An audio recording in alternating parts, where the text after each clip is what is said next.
तुझे भरोसा नहीं ना, तो फिर जा अपने कमरे में जाकर देख। तेरे पलंग के नीचे तुझे तेरी माँ की हड्डियाँ मिलेंगी। प्रभात दौड़कर अपने कमरे में जाता है और अपने पलंग के नीचे देखता है। वहां पर सचमुच एक कंकाल पड़ा हुआ था और उसके शरीर पर जो कपड़े थे वो प्रभात की माँ के थे। क्या बात है, आज तो आप सुबह से ही बहुत बिजी हैं। ऐसा क्या लिख रहे हैं? बस एक फैमिली की कहानी लिख रहा था। जैसे हमारी फैमिली है ना, तुम, माँ और मैं, लेकिन थोड़े अलग तरीके से, क्योंकि ये कहानी हॉरर है और इसमें जो आदमी है ना, मैंने उसकी बीवी को मार दिया है। मतलब कहानी में ऐसा लिखा है। और जानती हो, उसके बाद जो बीवी है ना, वो एक बुरी आत्मा बन जाती है। क्या बेटा, इस तरह की डरावनी कहानियां क्यों लिखता है तू? जानता है ना, हम जो सोचते हैं, जो लिखते हैं, हमारा दिमाग पूरा दिन वैसा ही होता रहता है। माँ, परेशान होने वाली क्या बात है? राइटर हूँ मैं, मेरा तो काम है कहानियां लिखना। और वैसे भी ये सिर्फ एक कहानी है माँ, कोई सच नहीं है। उसके बाद कुछ दिन बीत जाते हैं। एक रात प्रभात को अपने ऑफिस से लौटने में देरी हो जाती है। रात के लगभग 12 बजे हुए थे। प्रभात जैसे ही अपने घर पहुंचता है, उसने देखा कि उसकी पत्नी दुर्गा डाइनिंग टेबल पर उसका इंतजार कर रही है। आ गए आप? कब से आपका इंतजार कर रही थी। देखिए ना, खाना भी ठंडा हो गया है। अरे दुर्गा, आज तुमने अपने इतने लंबे लंबे बालों को खोलकर क्यों रखा है? तुम तो हमेशा अपने बाल बांध कर रखती हो। वो क्या है ना प्रभात, जब इंसान अपनी जिंदगी से मुक्त हो जाता है ना, तो उसे दूसरे सारे बंधन खोल देने चाहिए।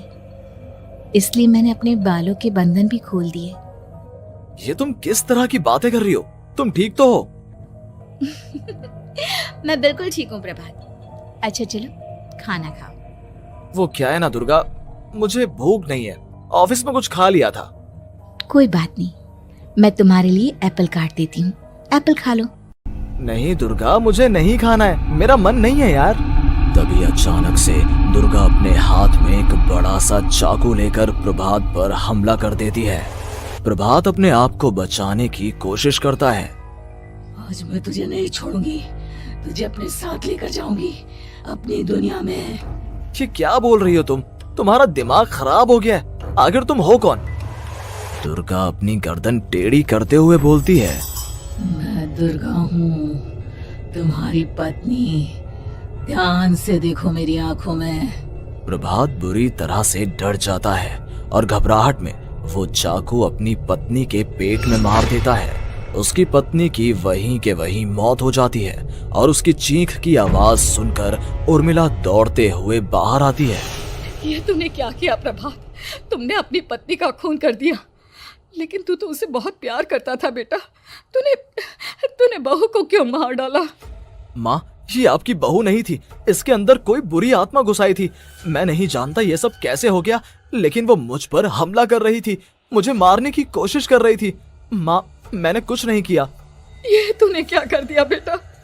दुर्गा ने मुझे कहा था कि वो तेरी कहानी के उस कैरेक्टर की तरह एक्टिंग करके तुझे डराने की कोशिश करेगी। अरे वो तो तेरे साथ मजाक कर रही थी। हे भगवान, ये क्या हो गया? इसका मतलब दुर्गा। लेकिन माँ, मैंने जो कहानी लिखी थी उसमें भी ऐसा ही हुआ था। उस औरत ने अपने पति के साथ मजाक किया और गलती से उसके पति ने उसके पेट में चाकू मार दिया। मेरी कहानी सच कैसे हो सकती है? माँ, मुझे बहुत डर लग रहा है। अब ये सोच, दुर्गा की लाश का क्या करें हम?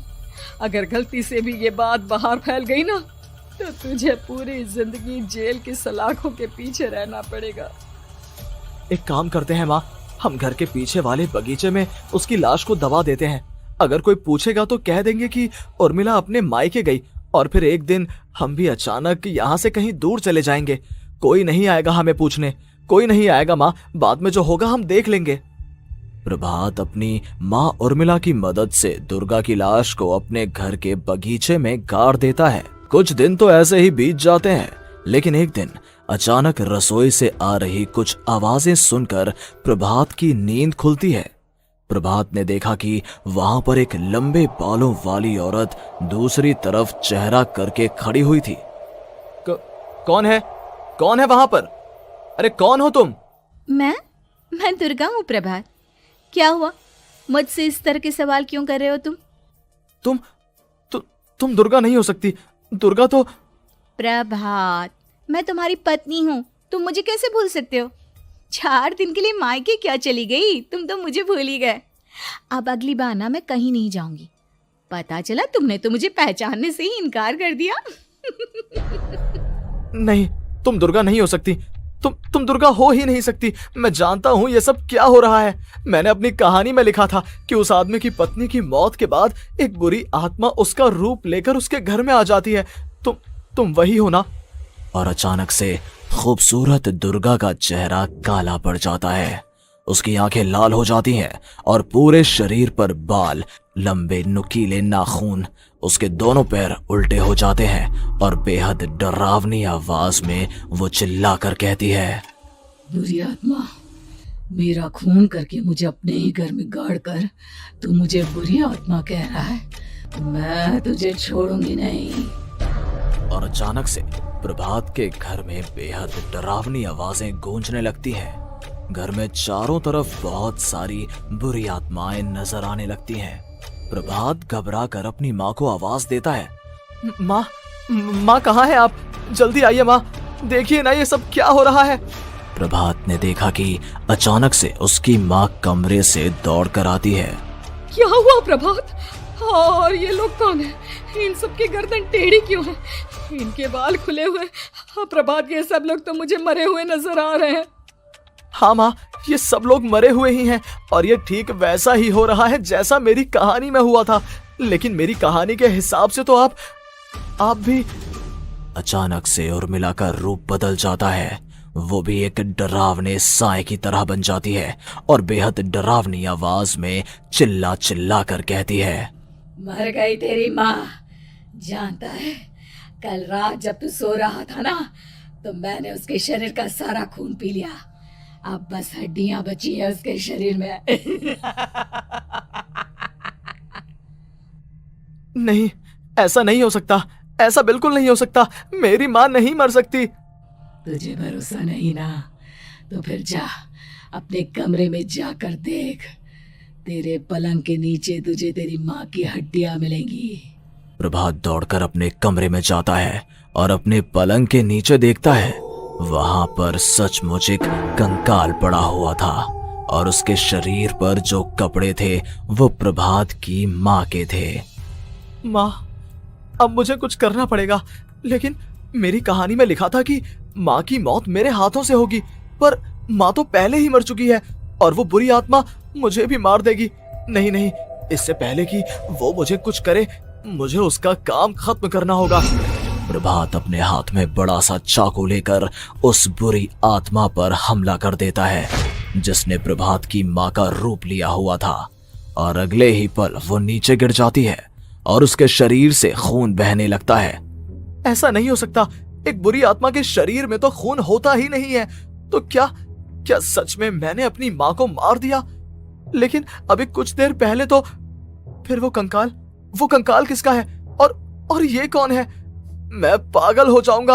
और अपनी माँ की लाश, इसका मैं क्या करूं? लोग पूछेंगे तो मैं क्या जवाब दूंगा? तभी वहां पर दुर्गा का रूप लेकर जो आत्मा थी उसने प्रभात से कहा, गाड़ दे अपनी माँ को ले जाकर उसी जगह जहाँ तूने मेरा खून करके मुझे गाड़ दिया था। चला जा। घबराया हुआ प्रभात पागलों की तरह अपनी माँ की लाश को लेकर बगीचे में गाड़ देता है। प्रभात की हालत पागलों जैसी हो जाती है। वो अपने आप को अपने घर में बंद कर लेता है। कहानी के हिसाब से तो आगे ये हुआ था कि कहानी लिखने वाले ने उन बुरी आत्माओं से डरकर आत्महत्या कर ली थी। तो क्या मैं भी मर जाऊंगा? क्या मैं भी आत्महत्या कर लूंगा? एक काम करता हूँ, मैं अपनी कहानी का अंत बदल देता हूँ। हाँ, ये मैंने पहले क्यों नहीं सोचा। मैं लिख दूंगा कि कहानी को लिखने वाला आत्महत्या नहीं करता, बल्कि कहीं दूर जाकर नए सिरे से अपनी जिंदगी शुरू करता है। यही सोचकर प्रभात ने अपनी लिखी हुई कहानी को बाहर निकाला और उसे पढ़ना शुरू किया। ये देखकर वो हैरान रह गया कि कहानी का क्लाइमैक्स तो किसी ने पहले ही बदल दिया था। ये क्या? इसमें तो लिखा हुआ है कि आखिर में उस लेखक की पत्नी और माँ दोनों बगीचे में जिंदा दफन थे। बुरी आत्माओं ने उनको कैद करके रखा था और वो लेखक अपनी माँ और पत्नी दोनों को जिंदा बाहर निकाल लेता है। लेकिन लेकिन ये सब लिख किसने दिया?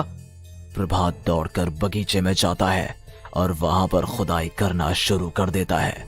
प्रभात देखता है कि वहां पर लकड़ी के 2 बड़े संदूक हैं और उनके अंदर से आवाजें आ रही हैं।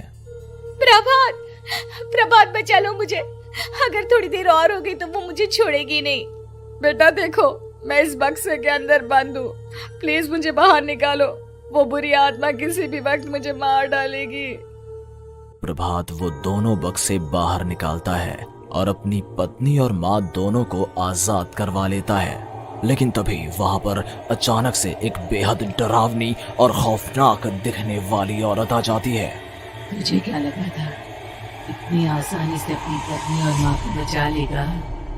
बस 5 मिनट और उसके बाद अमावस का चांद आसमान में आने ही वाला है।